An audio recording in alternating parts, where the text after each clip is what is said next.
The story begins in a maximum security prison in Russia, a place where brutal underground fights are held. Guards drag in a prisoner known as Crusher, one of the most powerful fighters in the entire prison system. His strength was so extreme that 4 guards had to keep him restrained with heavy chains. The moment he stepped into the hall, the inmates erupted, shouting his name again and again. The warden had brought in a new fighter to challenge Crusher. The guards unchained him, and both men entered the ring. The fight started, and the newcomer tried everything he could to weaken Crusher. But Crusher's body was like iron.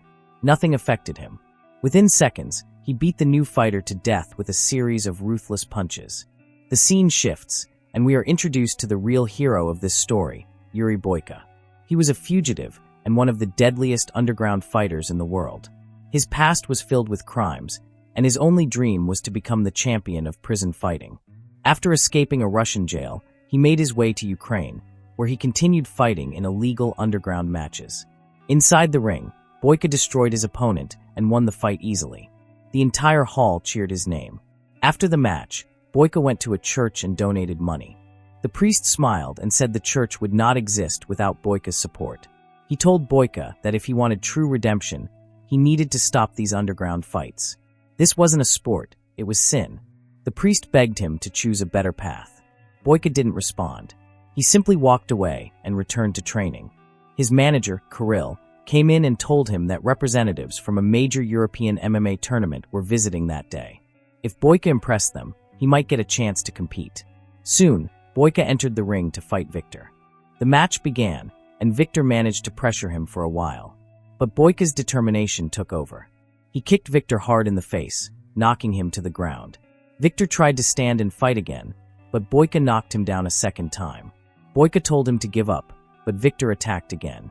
Boyka hit him with a powerful punch, and Victor collapsed unconscious. Boyka won. The crowd roared his name. The tournament agents approached him and told him the event would begin in 2 weeks. Winning could change his life forever. Kirill handed him his prize money, and Boyka left for home. But Victor had suffered a severe injury during the fight. He was taken to the hospital, but didn't survive. Boyka was devastated. He couldn't sleep that night, and the priest's words echoed in his mind. The next day, Boyka asked Kirill about Victor. Kirill quietly told him Victor had a major head injury and didn't make it. He said it wasn't Boyka's fault. Every fighter enters the ring knowing the risks. Boyka's eyes filled with guilt. He asked if Victor had a family.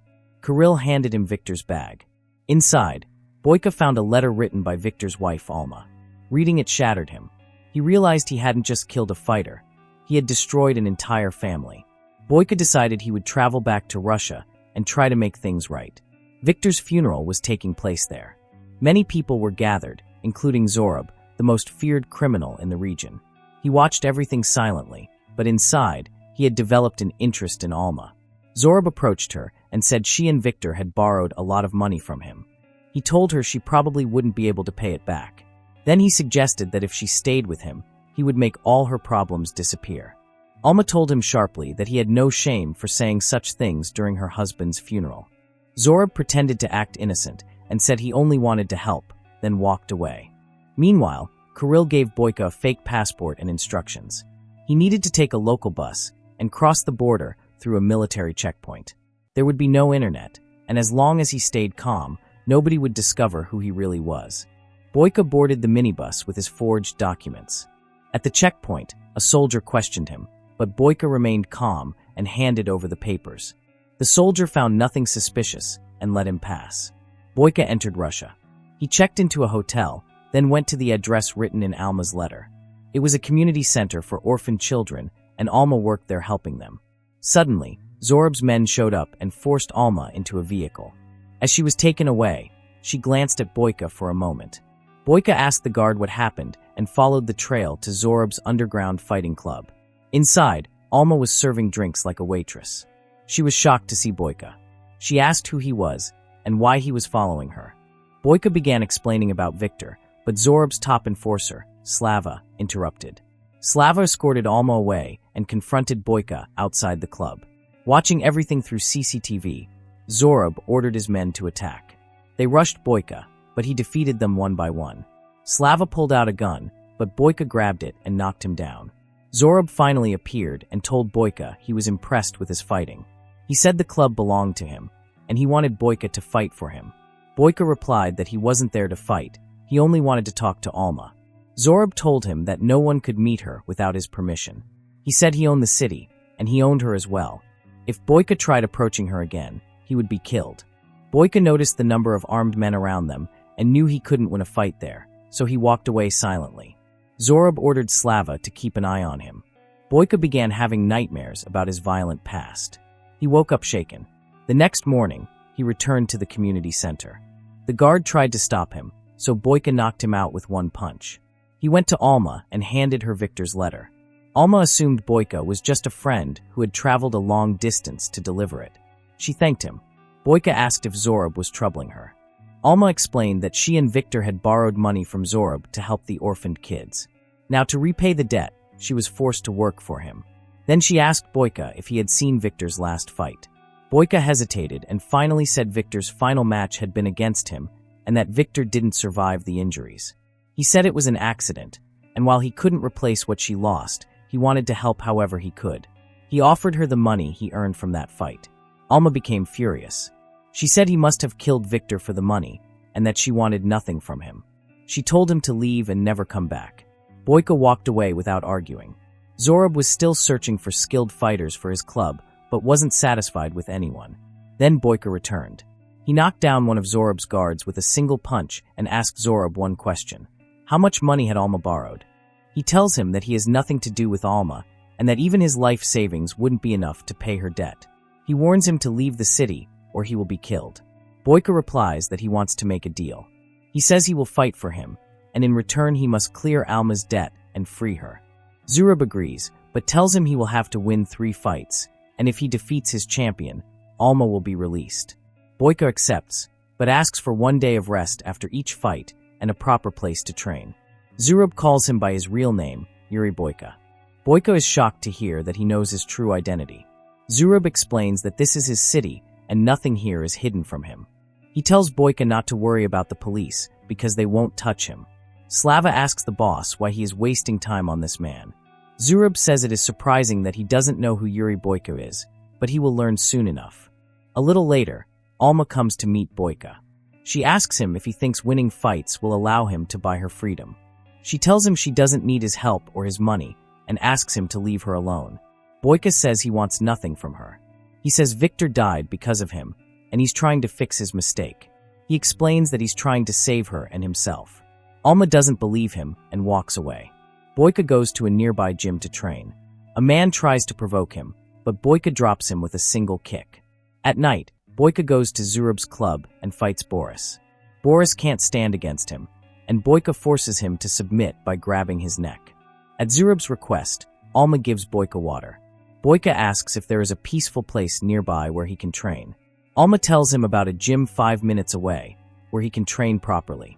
Boyka says he's been there already, but there are too many fools who disturb his training.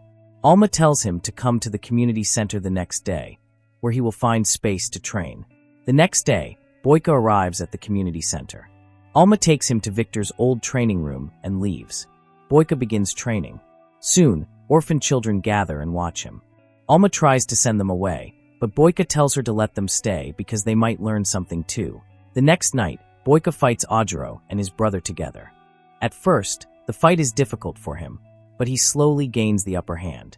He lands heavy hits on Adro. Adro's brother takes advantage of the moment and kicks Boyka in the back, causing a severe strain and sharp pain.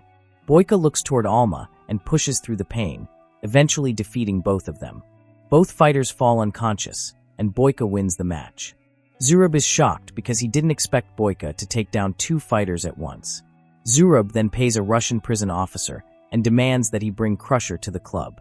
The officer warns him that Crusher is extremely dangerous and cannot be released again. He says he almost lost his job last time and won't make that mistake again. Zorb promises him money and says he will also get the fugitive Yuri Boyka. Hearing this, the officer agrees to bring Crusher. After the fight, Boyka returns to the community center to train. His entire body aches, but he continues training non-stop. Alma arrives and tells him Victor also used to train right after a fight, saying that sore muscles were the best time to train. She brought ointment for his back.